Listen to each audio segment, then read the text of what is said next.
Hello everyone. तो अभी आपने हाल फिलहाल में खबरें सुनी होंगी कि बांग्लादेश भारत के लिए अपने यहाँ कैंपेन चला रहा है, इंडिया आउट कैंपेन। क्या ये कैंपेन शेख हसीना के द्वारा चलाया गया? यदि नहीं तो क्या नैरेटिव है, आइए समझते हैं। सबसे पहले अगर हम नक्शे पे देखें तो बेटा ये देखिए, ये रहा बांग्लादेश। और इसकी ट्रिक आप समझ सकते हैं कि एक बड़ा इंडिया, छोटा इंडिया एक बड़े इंडिया में फिट है। खैर ये तो याद करने की ट्रिक है, इसको लिख के मत आइएगा। अब देखिए अभी हाल फिलहाल में क्या होता है, अगर बांग्लादेश की बात करें तो बांग्लादेश के अंदर चुनाव देखने को मिले थे हमें जनवरी में, जिस चुनाव के अंदर पांचवी बार कौन जीती हैं?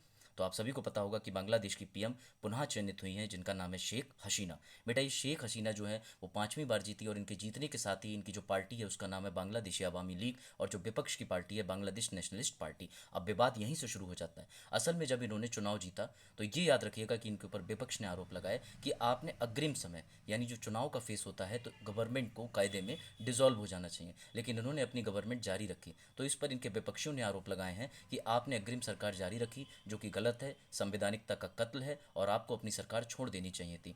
अब मामला क्या है, उससे पहले थोड़ा सा बांग्लादेश के इतिहास पे देख लेते हैं। बेटा बांग्लादेश ने अपने जीवन काल के अंदर अभी तक तीन विभाजन देखे हैं। तो तीन कौन सा? एक तो 1905 के अंदर जब भारत में लॉर्ड कर्जन के द्वारा चलाया गया था कैंपेन बंग भंग आंदोलन, जिसके जवाब में इंडिया के सभी लोगों ने एकजुटता दिखाई थी और चलाया था स्वदेशी आंदोलन। तो बेटा उस समय ये जो बांग्लादेश है ये तो नहीं था, लेकिन पश्चिम बंगाल, जो कि आप जानते हैं कि आज भी वेस्ट बंगाली है, और उसके सामने पूर्वी बंगाल, ये दो हिस्सों में बट गया था। अब यहाँ पर 1905 के बाद में तो दो तरीके की विचारधारा हो ही गई थी। इस विचारधारा का फायदा आगे भविष्य में भी लिया जाता है। जब जिन्ना डिमांड करते हैं तो 1947 के अंदर दो पाकिस्तान बन जाते हैं। जी हाँ, दो पाकिस्तान बन जाते हैं बेटा। दो पाकिस्तान की अगर बात करें तो ये देखिए, एक बन जाता है पंजाबी मुस्लिम बाहुल्य जनसंख्या का वेस्ट पाकिस्तान, और दूसरी तरफ बन जाता है ईस्ट पाकिस्तान, जहाँ पर बंगाली मुस्लिम रहते हैं। लेकिन प्रॉब्लम ये थी कि जो पंजाबी मुसलमान है ये हमेशा ही बंगाली मुसलमान को क्रिटिसाइज करते थे। ये अपने आप को शेख मानते थे पंजाबी, और इनको मानते थे बहुत ही काला, पिछड़ा एवं बहुत ही ज़्यादा डाउन ट्रोडन। तो बेटा समस्या ये आ जाती है कि इस प्रभाव के चलते हुए आपको पता है कि बांग्लादेशन लिबरेशन वॉर होता है 1971 के अंदर, जिसके अंदर इंडिया की मदद से, मुक्ति वाहिनी फोर्स की मदद से बांग्लादेश को आज़ादी मिल जाती है। खैर ये मुद्दा तो निपट जाता है, लेकिन हाल फिलहाल की अगर बात करें तो हुआ क्या, इस पूरे मैटर को समझिए। 2024 में चुनाव जीतने के बाद में शेख हसीना तो बन गई पांचवी बार प्रधानमंत्री, लेकिन बेटा एक विपक्ष है, और ये रहा विपक्ष।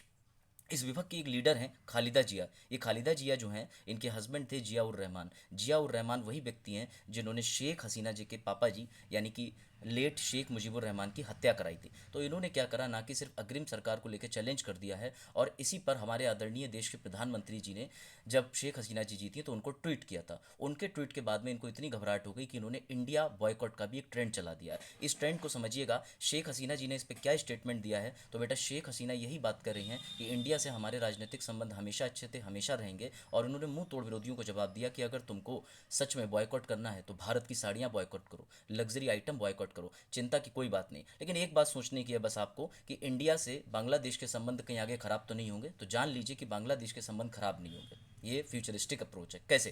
क्योंकि बेटा जब इनके पापा की मृत्यु हुई थी शेख मुजीबुर रहमान की, तो आप जानते हैं कि शेख हसीना जी उस समय बांग्लादेश में नहीं थी, वो बाहर थी। तो उन्होंने जब इतना बड़ा इनके साथ में जेनोसाइड हो गया, इनके पिताजी की हत्या हो गई, तो वो राजनीतिक शरण ढूंढ रही थी। तो भारत में इंदिरा गांधी जी उस वक्त पीएम थी, और इन्होंने इनको राजनीतिक शरण दी। तब से लेकर आज तक ये एहसान मानती हैं, और इन्होंने बड़ी अच्छी टिप्पणी करी है कि अगर तुम्हें भारत से कोई समस्या है तो पहले भारत के उत्पादों की समस्या से निपटो। और आपकी सुविधा के लिए मैं बता दूं कि इंडिया का ट्रेड जो है, यानी इंडिया का व्यापार बांग्लादेश से 19 बिलियन डॉलर का है। समझिएगा, हम उनको 2 बिलियन रुपया देते हैं, उनसे उत्पाद लेते हैं, लेकिन हमारे यहाँ से वो मार्केट से 19 बिलियन उत्पाद खरीदते हैं। तो अगर इसको बैलेंस करें तो 17 बिलियन डॉलर का फायदा है हमारे लिए, तो पॉजिटिव बात है। लेकिन इस व्यापार के ट्रेड पे चाइना का संकट हमेशा मंडराता है, क्योंकि चाइना से इनका ट्रेड है 26 बिलियन। तो आई होप आप खबर समझ गए होंगे, राजनीतिक मुद्दा है। और अभी हाल ही में आपको बताना है कि मालदीव्स कंट्रोवर्सी क्या थी। मैं इसको लेके आऊंगा अगला episode. Signing off, this is Abhishek Mishra.